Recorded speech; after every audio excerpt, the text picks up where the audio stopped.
So I looked at the newspaper. Yeah, there's a picture of Lombardi taking a swing at me.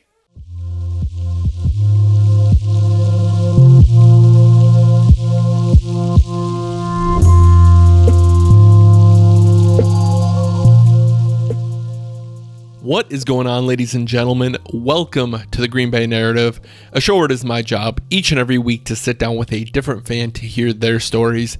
As always, I'm your host, Ben. On today's episode, I am joined by a very special guest. Today's guest is named Roy, and what makes Roy such a special guest is his story. His story is so unbelievable, so far-fetched, so absolutely crazy that a lot of people would probably question if it's real. But it is real. There's video evidence showing it, and his story is just so unique and so great to hear. I'm really excited for you to hear this one. Without me even giving any spoilers about what this episode's about, let's get into our conversation with Roy. Enjoy.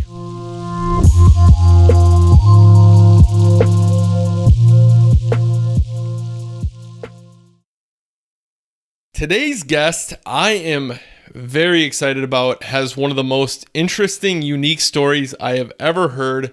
I've been looking forward to sitting down and hearing the story in person for a while now. I am joined by Roy. Roy, thank you so much for taking the time to tell your stories and sharing them for us. All right. Basically, Roy Meulemans at the time of the Ice Bowl. I was living at home with my parents in Wrightstown, Wisconsin, and historically, I've been a Packer fan since who knows when. Since I was born. Sure, yeah, because you're born in Wisconsin, right? Oh yeah. Okay. I was born a Packer fan. The very first game I went to, I think it was at East High School, the year before they moved to, at the time, City Stadium, which is now Lambeau Field. But that was, so I've been, I was born in 1948, so I've been a Packer fan since I was about 1949.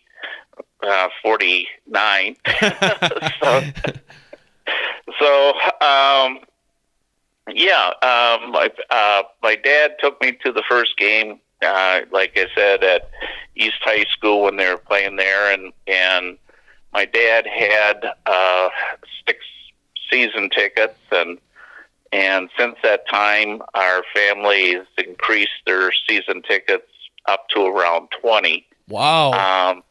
Yeah, so, but anyway, I was the youngest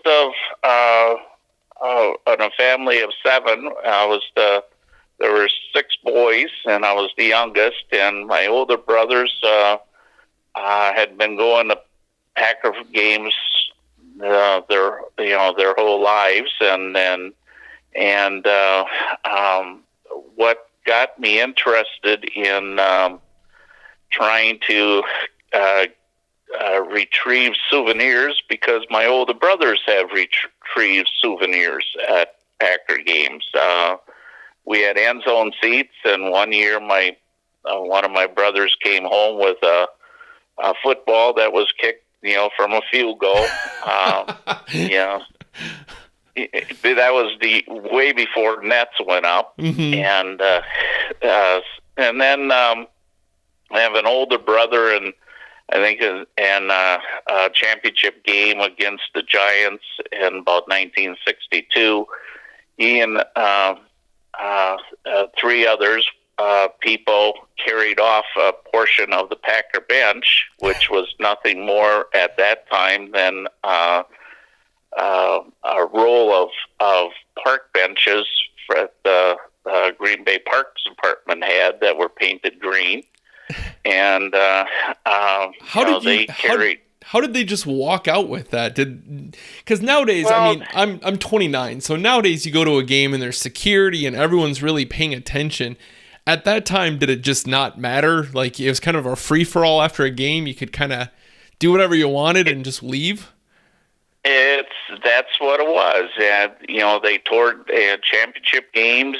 Fans piled onto the field, carried off cones or a pile, which are now pylons. They carried off, they tore down goalposts and tried to break them up. Years ago, goalposts were probably only wood, so they were easy to break up. But then they became metal, but which made it harder. I'll go into that later.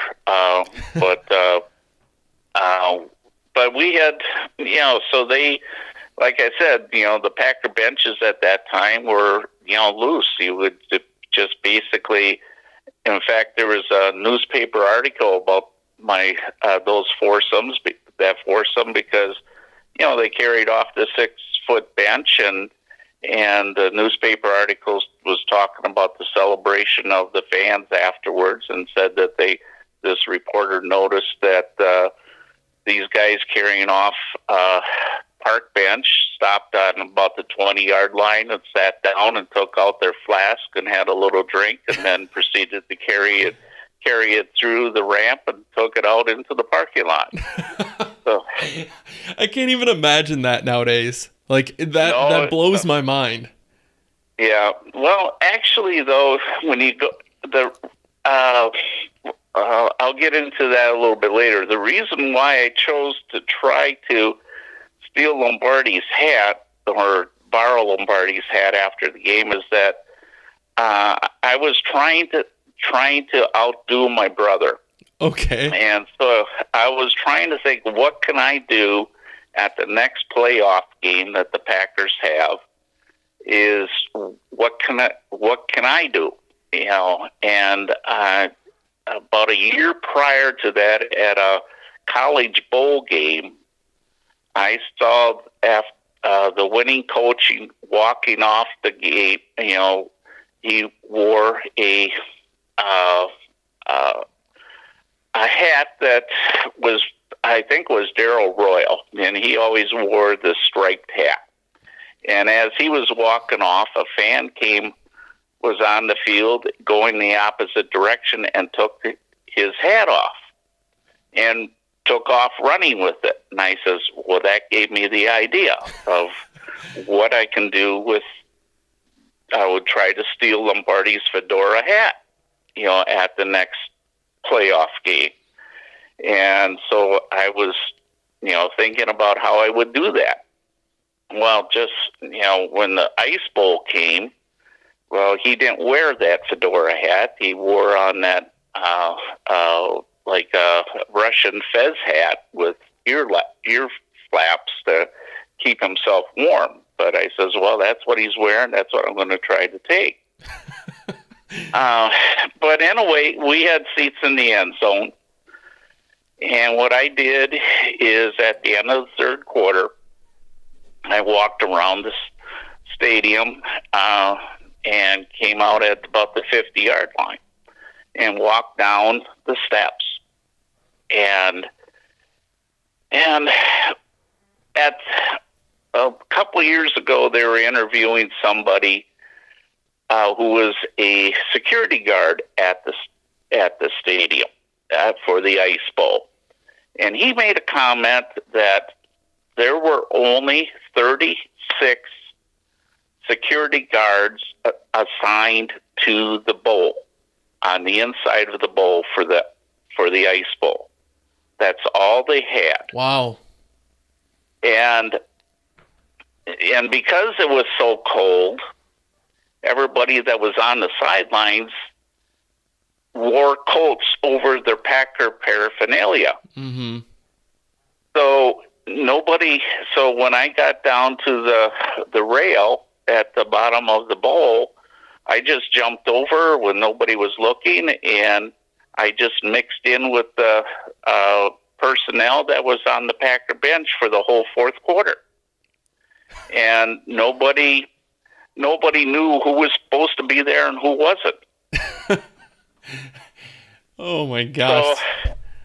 Yeah, so I just kind of walked around, and I was just near the end of the game. I was just trying to see how close I can get to Lombardi, and when he had that huddle with Star with 16 seconds left, there was I was about 5 yards away from that conversation.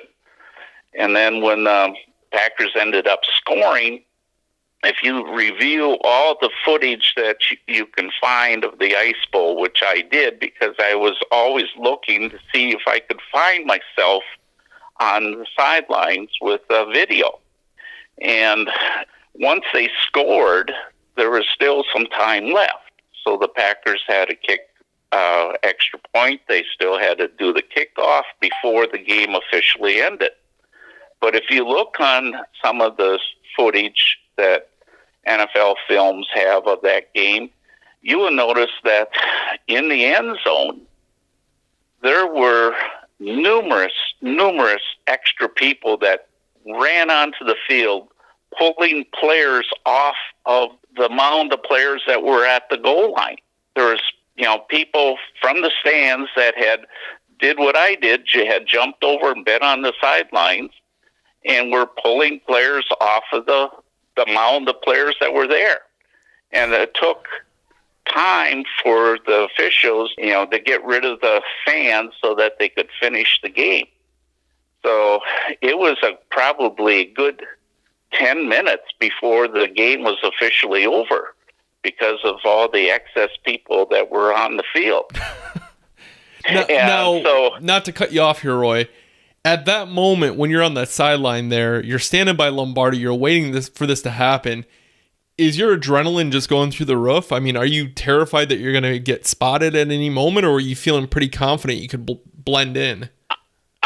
I was confident I could blend in because I had blended in for at least 12 minutes of the game time, because by the time I got down there was like 12 minutes left in the game. I'd been on that sideline in real time for maybe about a half an hour. Wow.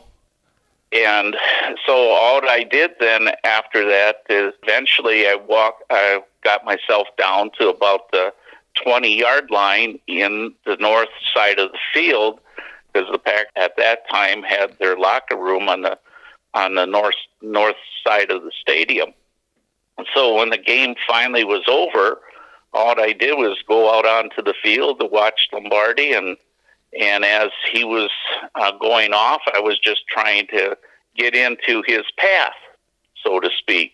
But there were so many people that were leaving the field that I knew I was going to have a hard time escaping with the hat. So when he did go by me, I grabbed his hat and tried to run towards the south end zone.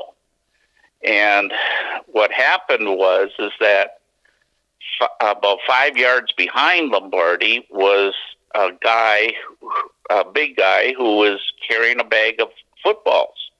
He saw what I did. So then when I was going by him, he grabbed me. Mm. And after I took Lombardi's hat, he wanted it back. So he immediately turned around and came after me. So when I was grabbed by this gentleman, well, he caught up to me and took a swing at me, and they took the hat away from my hand, and all he did was, he swore at me and told me to get the heck out of there. Well, he used other words, but so they just let me go, and so then I also had a hacksaw underneath my clothes, figuring that if I didn't get the hat, maybe I could help get some part of the goalpost. So my younger cousin, he was going after the game. He was sitting with me during the game. He said, he was going to try to get part of the goalpost after the game. So if the Packers win. So I went looking for him at the south end of the stadium and met up with him. And he and about 15 people were claiming a section of one of the uprights. And I says, well, okay, I got a hacksaw on my back, underneath my clothes. So I pulled that out, and we were starting to, saw up the pieces of the goalpost right on the field. And it was so cold that somebody jostled me, and the blade broke. Mm. So right after that, one of the 20 guys says, hey, guys, I only live 2 blocks away, and I have an acetylene torch in my garage. So these 20 guys carried off the upright, walked out of the stadium, up through the ramp, out of the parking lot, into the backyards of the neighborhood south of the stadium, and they ended up going to this guy's house, and he cut up the goalpost right in his garage into like 1-foot segments. And my cousin still has that segment of the goalpost. So then he and I return back to the parking lot, meet up with my other members of my family, waiting for us to get back so that we could go bar hopping after the game. I told them what happened to me, and nobody believed me. 2 days later, 7 o'clock in the morning, I get a phone call from my brother who lives in Fond du Lac, and he calls and says, you were right. You did try to steal Lombardi's hat because there's a picture of you in the newspaper this morning. And so, okay, so I looked at the newspaper. Yeah, there's a picture of Lombardi taking a swing at me. And both of us, it looks like we're smiling, but it was actually both of us were grimacing, and the kind of the caption of the picture was hats off to Lombardi, and then it said that this fan tried to literally take the hat off of Lombardi, but Lombardi was able to take control of the situation and retrieved his hat back. And so we got a picture of that and had it framed, and we always talked about it for years. And in the meantime, I've always been looking for information, pictures, or footage of me being on the field. And it wasn't until about 6 years ago, there was a DVD came out produced by the Packers that it was the Legends of Lambeau Field. And in there, they talked about the Ice Bowl. And then after they showed obviously some of the footage that NFL Films had always had of the Ice Bowl. And it showed of the Lombardi star conversation. But then it had some footage that I had never seen before. And after the Packers had scored, the footage was of Lombardi walking along the sidelines, going from south end of the bench to the north end. And in there, you could see me kind of stalking Lombardi. As he was moving, I was moving with him as he was going up the sidelines. And that was the very first footage I ever had of me on the sidelines. And, so I saved that, and then what happened just a couple years ago, I have 2 sons. One lives down in the Milwaukee area, and he knew the story, and he took it upon himself to try to find the original footage of that picture that appeared in the newspaper. So he contacted the Journal Sentinel down in Milwaukee and found out that all footages that appear in the newspaper, they maintain someplace, and there's some kind of a file, and they sell this file to a company, and he was able to track this photo, the original photo, down, and paid the rights to have that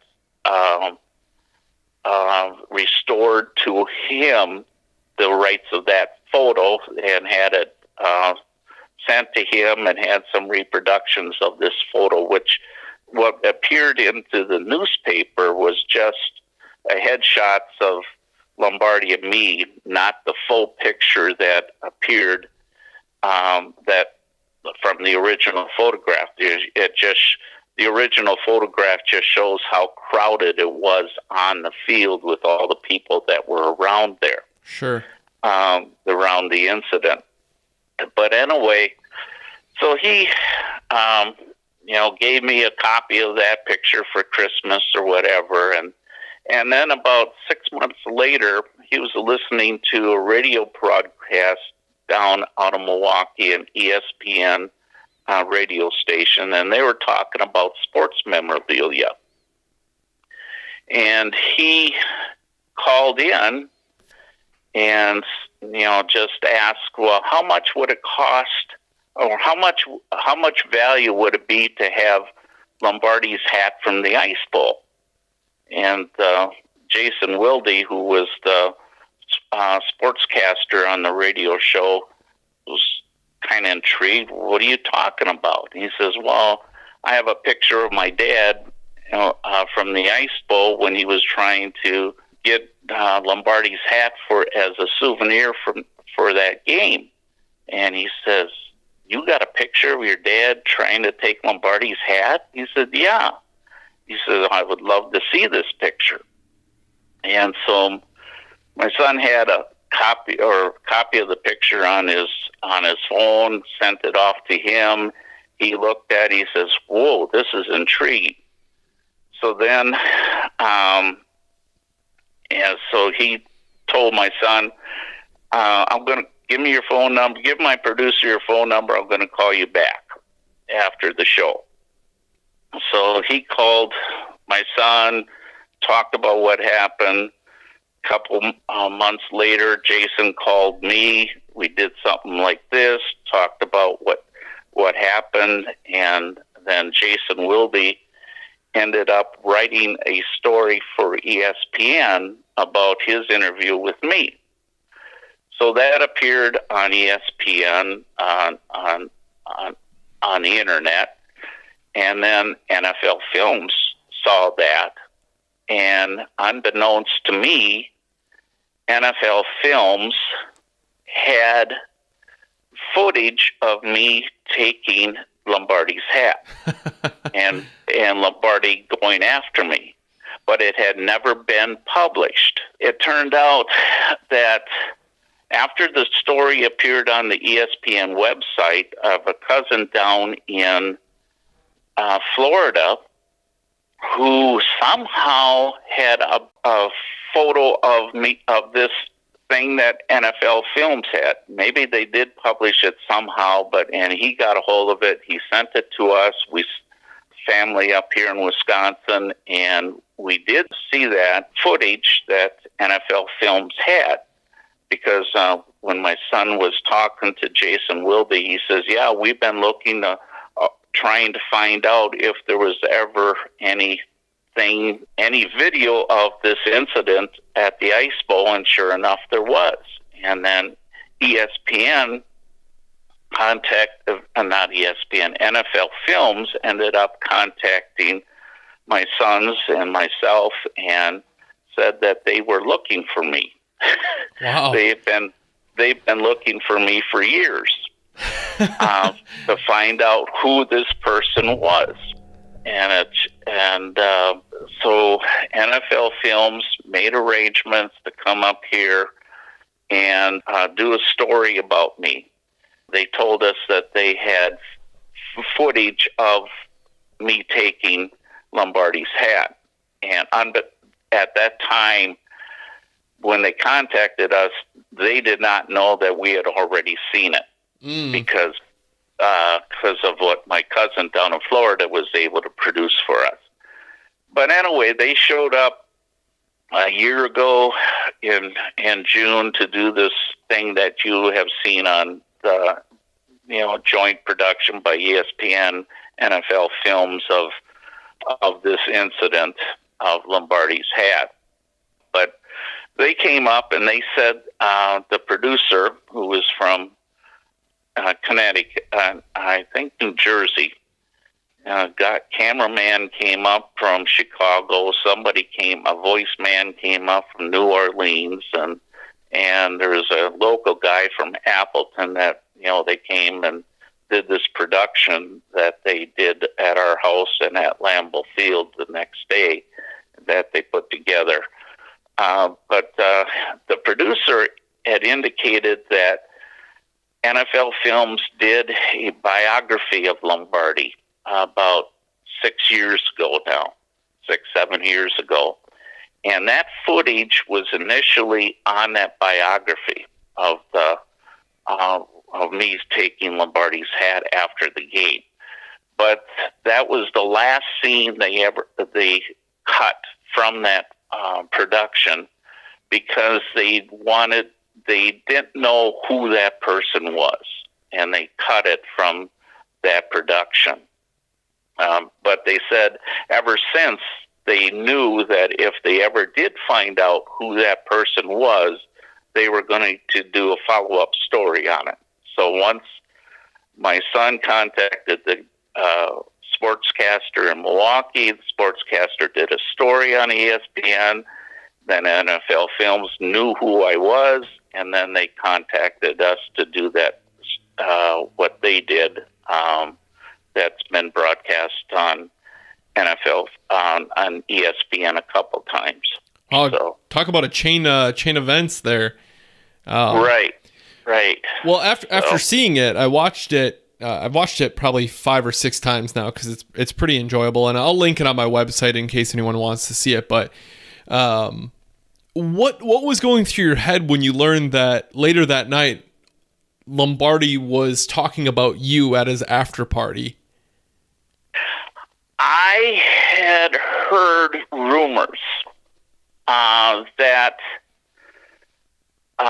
there was stories out there that Lombardi had talked about it after the game at a party.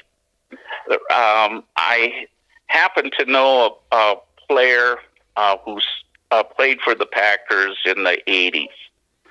And I met him, and talking to him, I told my story about that, and he said, I had heard things from Lee Remmel, who was in the publicity department of the Packers, that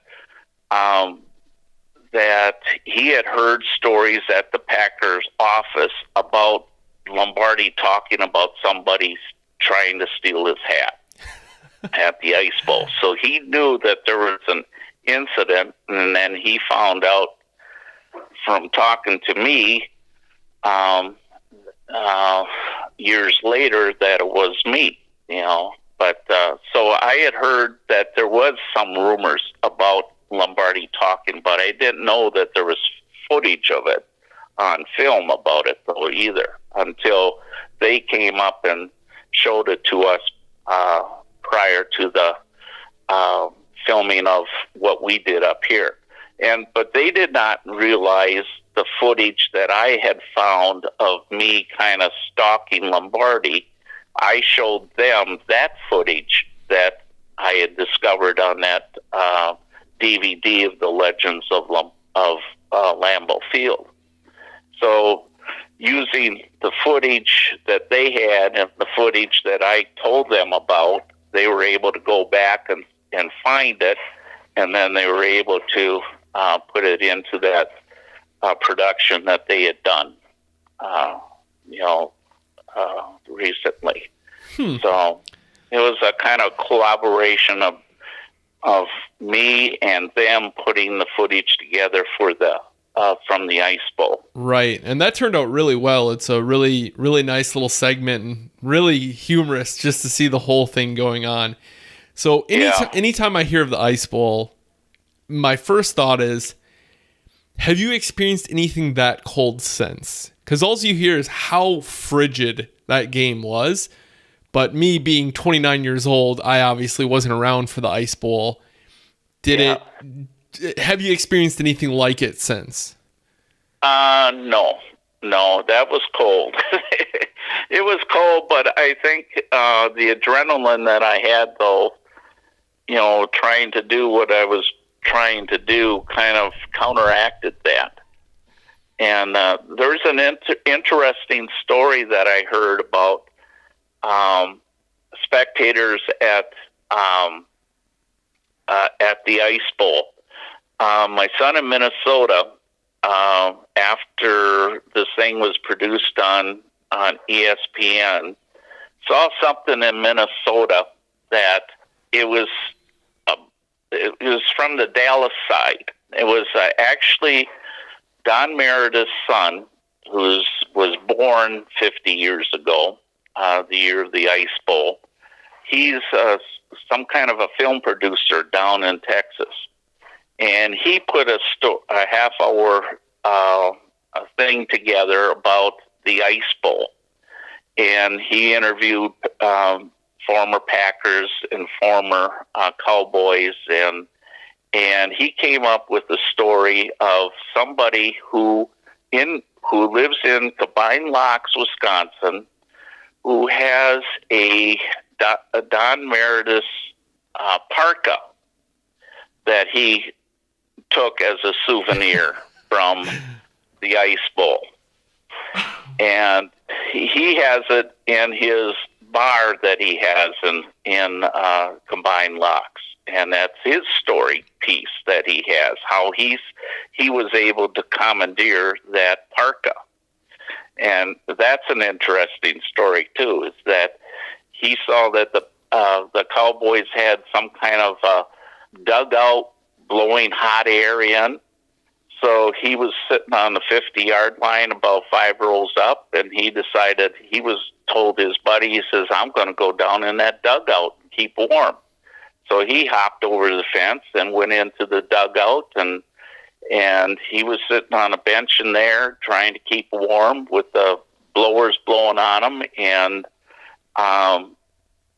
Don Meredith was standing in front of him wearing this parka, and there was a turnover. The Packers had a turnover, so Meredith dropped his parka and ran out on the field to, do his job. And so what he did is just grab that parka and put it over himself and just stayed on the bench. And when the game was over, walked off with the parka. It's comical to me how there's so many people that were just there to borrow a piece of memorabilia, like you said, and that despite the coldest game in history, or at least Packers history, they're still sticking around just to tear down goalposts and walk them to the next neighborhood over. What does your wife Bonnie think of this whole ordeal? This story never ends. That's why I'm in another room right now. She's finishing up dinner, and we'll eat after this. But she's kind of wishes this story would die and go to rest. Well, I appreciate her relaying my message to you about trying to get this taken care of, because once I saw the video, I was like, man, I need to reach out and try to see if I can convince him to come on the podcast, because I just need to hear this. I don't get a lot of Lombardi stories, and not only that, but to hear from one of the best stories I've ever heard in my life, straight from the source, which is great. Is it weird knowing that you were at arguably one of the most famous games of all time and you got to watch the whole fourth quarter from the sidelines? I would imagine there may have been other people there. that did the same thing that I did, because, like I said, at the end, in the end zone, as soon as the Stars scored that touchdown, there was a whole bunch of people that ran out onto the field, and there weren't this. It's not set up like it is now, where you have people in mass, 3 feet apart, as looking at the crowd and not looking at the game, type of things that you have these days. Things were totally different then. It was more like like up in Green Bay, Wisconsin. There weren't many high school stadiums, so basically all what kept high school spectators in most of the high schools up here was just a rope that separated the people from the field. And so people, after football games, after big wins in high school, people just storm the field and congratulate players, and you don't do that these days, because now most football fields have bleachers, but the football field that I grew up on, it was just a rope that separated the field from the spectators until the game was over. And that was the mentality up here. People after the games, they went out on championship games or important games. They went out on the field and congratulated players. I can't even imagine that nowadays. I mean, with how strict security is, like you said, to even step foot on the field, you're getting tackled and arrested immediately. At what time frame did that whole policy kind of change? Was it just gradually, or do you remember? I think by the 70s. I think they started to, in the 70s, they started taking, I can remember policemen coming out on round fields with horses. Wow. Trying to keep fans, and then they started making announcements that, anybody that enters the field will, be arrested. I think that occurred about the mid-70s. Well, you picked a perfect time to go and do your thing, but you basically went home empty-handed. You helped your cousin with his field goal post, but you weren't able to get anything for yourself, huh? Nope, just a story picture. And a picture. That's way worth it, in my opinion. Yeah. So, well, and some notoriety at work. Yeah.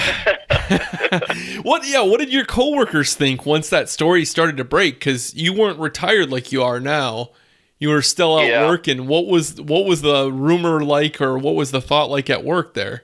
Well, everybody knew at work, and that's where I met this ex-Packer. He became a medical product representative, and I met him in the operating area through that, as he's trying to sell equipment to surgeons and stuff. But so every time the Packers play the Cowboys, every year, that they play each other, then the story comes up, and there's always new people, new surgeons, or turnover of staff, and everybody wants to hear the story. So, except Bonnie. Right, yeah, except for Bonnie. Well, that's funny. Well, Roy, I really appreciate you taking the time. I know Bonnie's making you dinner, and I won't keep you too much longer. I can't express how much it means to me that you took the time to tell your story. If you're ever in Green Bay and want to go steal a Lombardi Street sign together, let me know. No, I know I'm past that stage these days. Well, thank you once again. As always, to end my podcast, I'll end with a nice Go Pack Go. All right, Go Pack Go.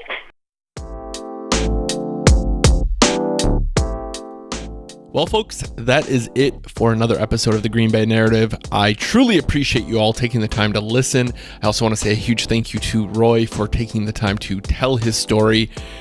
I don't think I'll ever have a more unique story on the podcast than that one.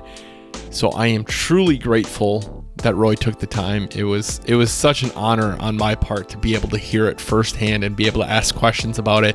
I hope you all enjoyed it as well. If you haven't already, be sure to follow me on any social medias, Facebook, Instagram, and Twitter. It is The Green Bay Guy.